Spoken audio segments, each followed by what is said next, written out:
Welcome back. It's a new way to help women who struggle to get in for important checkups. Rochester Regional Health is rolling out a 3D mobile mammography unit designed to make mammograms more accessible and convenient. Wakeisha Bailey finds out how it works and where it'll be parked.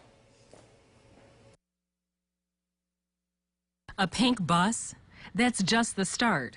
It's a doctor's office on wheels. This coach is outfitted like a imaging center, and so it has a reception, greeting area.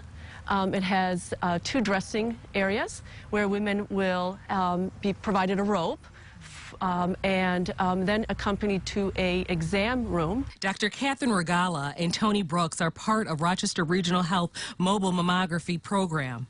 Its goal is to make mammograms more accessible throughout Monroe, Wayne, and Livingston counties, just to name a few. We need to improve access. And so while we have there are a number of locations, fixed locations. St. Mary's Hospital is one of the screening locations. It's close to public transportation, and it's also in part of the city where many women may not be able to afford this service otherwise. It may take them an hour and a half up to 2 hours to get to their to get to an imaging center to do screening. But if we park in their parking lot, the women that work there could come right out. It takes them a half hour. And it's free. They will also provide for those that are uninsured. Wakeisha Bailey, News 8.